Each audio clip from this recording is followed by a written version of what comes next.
Now that you understand what it means for a function to be continuous, we can look at our first major continuity theorem, the intermediate value theorem.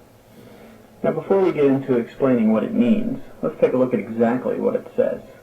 If f of x is a continuous function on the closed interval ab, then for every v we pick between f of a and f of b, there exists a c between a and b such that f of c equals d. Whew, that's a little complicated. But it's not so difficult if you take a look at what it means visually. We'll begin with a function f, which is continuous on the interval ab. In other words, the left endpoint is a and the right endpoint is b. Therefore, this height must be f of a, and this height must be f of b. Now let's pick some height in between those two, any one at all. I'll pick this one, and we'll call this height d. Now the only thing the intermediate value theorem is saying is that this value, or height, d, is going to cross our function at least once. Not only will it cross the function, it'll cross the function between the x values of a and b. As you can see, it crosses the function right here, and we call that x value c. See how this ties in with the theorem? If we pick a d between f of a and f of b, then it relates to a c between a and b. That's it. That's all there is to the intermediate value theorem. If you don't quite understand it, well, let's take a look at a real-life example, and it'll become even clearer. And remember that you're picking a d, so you're picking the y value, and you're finding the x value.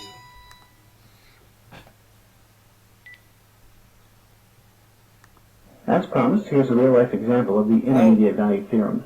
On a website called thespark.com, they have a contest called the Fat Project. You've probably seen posters and billboards that say, "Lose 30 pounds in 30 days."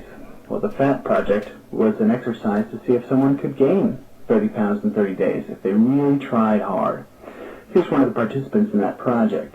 Her name's Nicole. On October 1st, she weighed 121.5 pounds, and her goal by October 31st was to reach 151.5 pounds. Here's her weight gain graph over that time period. I think you'd have to agree it's pretty impressive. So let's take a look at the intermediate value theorem with this graph. As you can tell, on October 2nd, she'd already gained 6 pounds. That's only one day into the contest. Huzzah for Nicole. However, on October 28th, she had gained 22 pounds. Well, according to the intermediate value theorem, I should be able to pick any value between 6 and 22 pounds. We'll say 14 pounds. And I know that Nicole must have gained 14 pounds at some point on the graph between the 2nd and the 28th. Now think about it again. It makes perfect logical sense. If your weight on day 2 is 6 pounds heavier than you started, and on day 28 is 22 pounds heavier than you started, then at some point in between there, you had to have weighed 14 pounds more than when you started.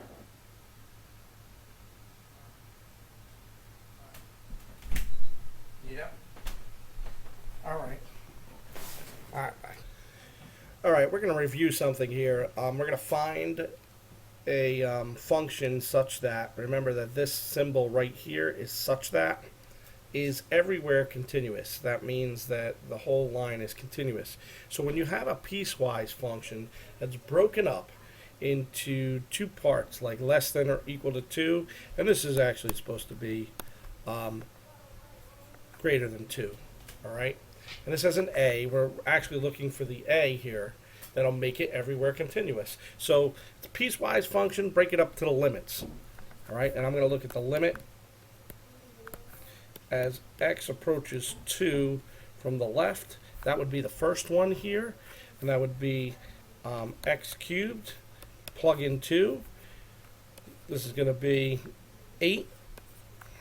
All right, but then the other side, we're going to have the limit as x goes to 2 from the right, and we're going to put in our ax squared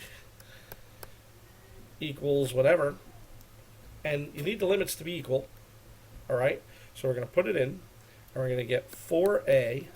So now we're going to set these guys equal to each other. So 4a equals 8, and voila, a is a deuce.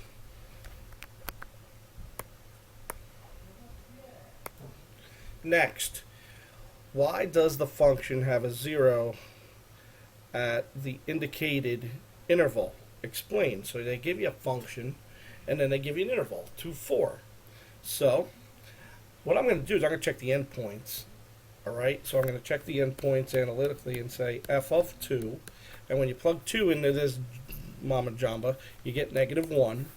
And then I'm going to plug in 4. When I plug in 4 into this, I get 3.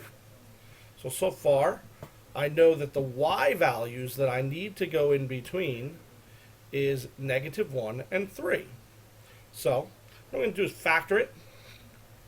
So if I factor this thing, I'm going to get x minus, I think it's x minus 3, x minus 1. Yeah, that'll work. Okay, x minus 3, x minus 1 equals 0. We set it equal to 0, all right, because it says have a 0. That's the reason why we're setting it equal to 0. And then we get x equals 3 or x equals 1. Well, guess what? 1 is not inside that interval that it asked. Here's the interval, and it's not inside it. So we were going to say, well, the intermediate value theorem guarantees, okay, I'll write it out for you. The intermediate value theorem guarantees, if I could spell guarantees, I don't think that's right, but you'll forgive me, a C inside 2 and 4, and it looks to be like that C is 3, or the x equals 3, so C is equal to 3. Alright, the last problem we're going to talk about is verifying if the intermediate value theorem applies to the indicated interval and find a value of C guaranteed by the theorem. Well, I have a function, I have an interval, and I have an f of C, okay? And what I want to do is, first of all, you have to know that it's continuous. So this guy is continuous. If this wasn't continuous, done. You can't do it if it's not continuous. But I do have a continuous function. This is parabola. I think, obviously, with the squared there.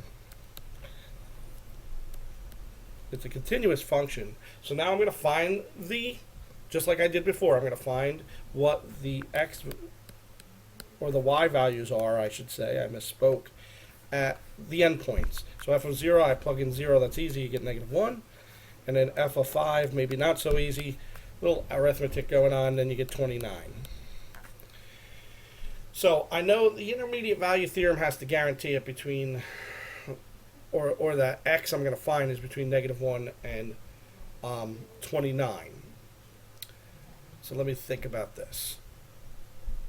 Alright, so I'll write that. Intermediate value theorem guarantees. Maybe I could spell guarantees right again. Guarantees, that's a little bit better with the A there. Guarantees a C within 0 and 5. And I know it's going to be somewhere, that C is going to be somewhere between -1 and 29. So, let's see what we have to do here. I gotta think about this. I guess we'll set it equal to 0, right? I mean, I don't know. I set equal to 0, I guess. But you know what? I know the value of C. Before, I set it equal to 0 because it wanted to know when it was 0. But now I want to know when it's 11. So let's set it equal to 11. Let's say 11 equals x squared plus x minus 1.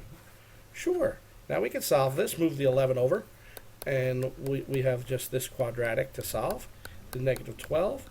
We'll go ahead and factor this bad boy. Hopefully I can factor this. This is plus 4 minus 3. I think you would agree. And so I got x equals either -4 or x equals 3. Guess what? -4 not in the interval, right? And -4 does not, it's not in this interval. So the answer is x equals 3, or the C I found is equal to 3. There is no, let me see, I don't have a 3 fetish, more like a 5 fetish. But just coincidence that the last two problems, it turned out to be 3. Well, these are the type of problems you do with the intermediate value theorem. We'll look at some in class. We'll look at some of the AP problems that they ask in class. It's always like verify. So enjoy the rest of your night. And I'm eating meatloaf.